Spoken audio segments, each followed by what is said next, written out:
Baiklah, Assalamualaikum warahmatullahi wabarakatuh. Kita masuk pada pertemuan berikutnya, yaitu apa-apa saja eksipien-eksipien yang digunakan pada sediaan parenteral. Adapun beberapa tujuan dari penambahan eksipien-eksipien dalam formulasi sediaan parenteral ini adalah yang pertama untuk mempertahankan kelarutan obat. Karena memang kebanyakan senyawa aktif farmasi memiliki kelarutan yang rendah di dalam pelarut air. Pelarut air ini yang paling populer digunakan sebagai medium untuk sediaan parenteral. Kemudian untuk menjaga stabilitas fisika maupun kimia dari senyawa aktif farmasi dalam sediaan parenteral. Karena senyawa aktif farmasi yang berada dalam bentuk terlarut, dalam bentuk molekuler, akan lebih mudah mengalami degradasi, ya, karena adanya proses hidrolisis, oksidasi, dan karena adanya cahaya di dalam sediaan parenteral. Kemudian yang ketiga, menjaga sterilitas larutan, apalagi jika larutan injeksi atau larutan parenteral merupakan sediaan yang dosis ganda. Artinya sediaan parenteral ini bisa digunakan berulang kali, ya. Yang keempat, memudahkan pemberian obat secara parenteral, ya, dengan cara mengurangi rasa nyeri atau iritasi pada saat penyuntikan. Itu beberapa tujuan penambahan eksipien di dalam formulasi sediaan parenteral, ya. Oke, baiklah, kita bahas satu persatu, ya. Yang pertama, untuk meningkatkan kelarutan, ya. Untuk meningkatkan kelarutan senyawa aktif farmasi di dalam sediaan larutan parenteral ini, kita sering menambahkan beberapa eksipien untuk meningkatkan kelarutannya. Yang paling populer, ya, yaitu yang pertama dengan menggunakan pelarut campur atau kosolven. Yang tentunya pelarut campur ini syaratnya harus miscible atau mudah bercampur dengan air, ya. Contoh polyethylene glycol 300, 400, propylene glycol, gliserol, dan etanol.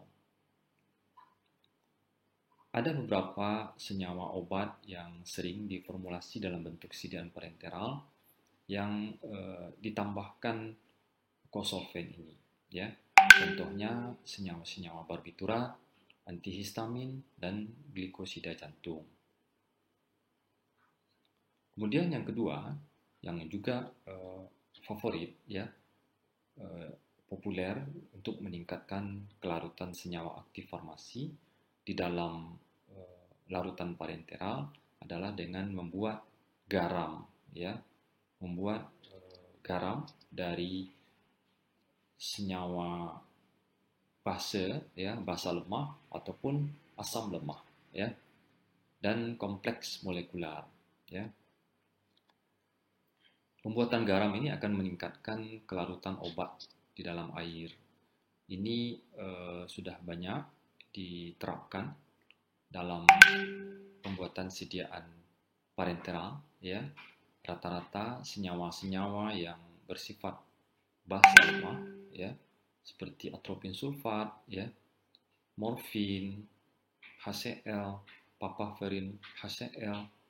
Nah, ini semuanya dibuat dalam bentuk garamnya, bentuk garam, ya.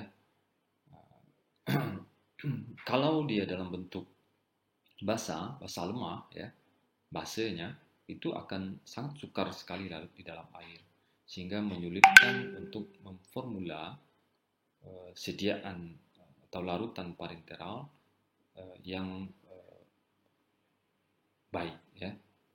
Kemudian juga pembentukan kompleks, ya, ada beberapa contoh seperti kompleks riboflavin dengan niacinamida, kofein dengan natrium benzoat, aminofilin dengan etilen diamin.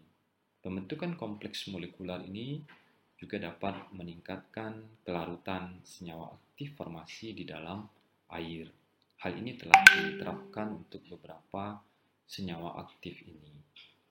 Kemudian yang ketiga yang juga populer digunakan di dalam sediaan injeksi atau larutan parenteral adalah menggunakan teknik solubilisasi miselar, ya. Pada teknik solubilisasi miselar ini, seorang formulator menggunakan surfaktan anionik seperti Twin, Span, Palmer L620, ya, untuk meningkatkan kelarutan senyawa aktif dengan mekanisme solubilisasi miselar. Jadi dalam hal ini, surfaktan anionik ini akan membentuk mise, kemudian obat atau senyawa aktif farmasi yang kita formula dalam bentuk larutan parenteral akan masuk ke dalam misel dari surfaktan anionik, dari agregat dari surfaktan tadi yang disebut dengan misel. Kemudian mempertahankan stabilitas obat, ya.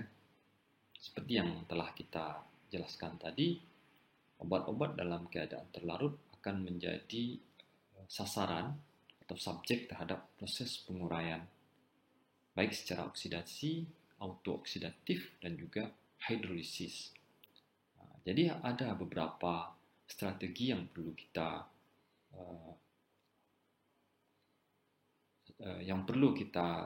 gunakan, ya, untuk mempertahankan atau meningkatkan stabilitas obat ini. Yang pertama dengan menambahkan antioksidan seperti garam natrium dan kalium metasulfit dan sulfat, ya, asam askorbat, tiogliserol, dan sistein hidroklorida. Jadi kita menambahkan senyawa antioksidan ke dalam larutan injeksi atau larutan parenteral kita, sehingga nanti akan menghambat proses autooksidatif dari senyawa aktif farmasi. Kemudian yang kedua, menambahkan chelating agent, ya, atau agen pengompleks. Ini sangat penting juga, ya, karena biasanya di dalam larutan injeksi atau larutan parenteral itu ada logam-logam, sespora logam yang ini dapat menjadi katalis atau mengkatalisasi reaksi autooksidasi, ya. Jadi kita bisa meminimalkan adanya proses katalisasi dari logam-logam berat ini dengan cara mengompleks, ya, melakukan mengikat logam-logam berat tersebut dengan zat chelating agent ini. Kemudian yang ketiga, dengan mengalirkan gas inert nitrogen, kemudian karbon dioksida ke dalam larutan injeksi atau larutan parenteral kita, maka dia nanti akan mendesak keluar, ya, gas O2. Gas O2 ini atau O2 ini yang dapat menyebabkan terjadinya reaksi autooksidasi di dalam larutan parenteral kita. Seperti pada injeksi natrium bikarbonat yang dikemas di bawah aliran gas karbon dioksida, dan larutan steril fenotiazin yang dialiri gas nitrogen. Kemudian, strategi yang keempat dengan menambahkan larutan pendapar atau buffer solution. Ini untuk mempertahankan larutan injeksi atau larutan parenteral kita pada rentang pH yang diinginkan. Nah, tentunya pH yang diinginkan ini adalah pada rentang pH yang dimana senyawa aktif obat tersebut dalam keadaan terlarut paling stabil. Nah, kita banyak bisa menggunakan dapar fosfat, dapar sitrat, dapar asetat, dan lain-lain. Kemudian yang berikutnya, mempertahankan sterilitas, ya.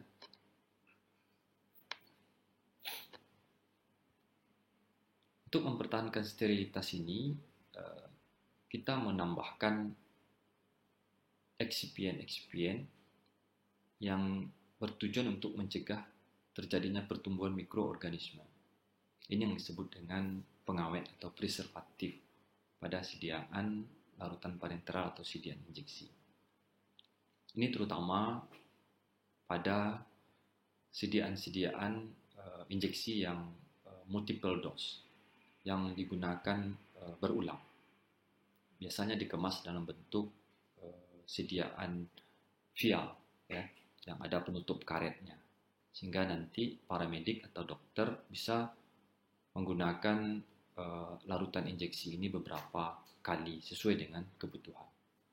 Nah, ini sangat penting sekali kita menambahkan pengawet atau preservatif. Ada beberapa pengawet yang populer digunakan, yaitu senyawa kationik permukaan seperti benzotonium klorida, benzalkonium klorida, vinyl merkuri nitrat dengan konsentrasi yang cukup rendah, 0,01%. Kemudian fenol, kresol, dan klorobutanol konsentrasinya 0,5%. Metil dan propil paraben juga sering digunakan dalam bentuk kombinasi pada konsentrasi 0,18 dan 0,02%. Selain itu juga benzil alkohol juga dapat digunakan pada konsentrasi 0,9%. Permasalahan yang sering terjadi pada pemberian preservatif ini adalah terjadinya proses absorpsi pengawet atau preservatif pada wadah atau penutup karet kemasan sediaan parenteral.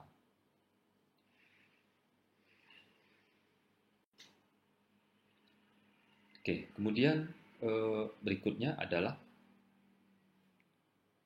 eksipien yang digunakan untuk mengatur tonisitas, ya. Jadi tonisitas atau tekanan osmotik dari larutan parenteral ini sangat penting sekali kita perhatikan dan sedapat mungkin memiliki tonisitas yang sama dengan tonisitas dari cairan tubuh. Ini yang disebut dengan isotonik.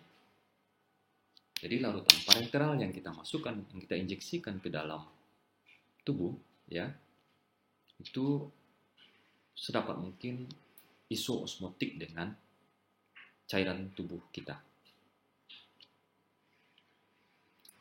Beberapa eksipien yang bisa digunakan untuk mengatur tonisitas adalah natrium klorida dan dextrosa. Jadi jika suatu larutan bersifat hipotonis, maka kita mencapai isoosmotik larutan tersebut dengan menambahkan natrium klorida dan dextrosa. Baiklah, itu saja pada kesempatan ini yang dapat disampaikan. Sampai jumpa di topik yang berikutnya. Assalamualaikum warahmatullahi wabarakatuh.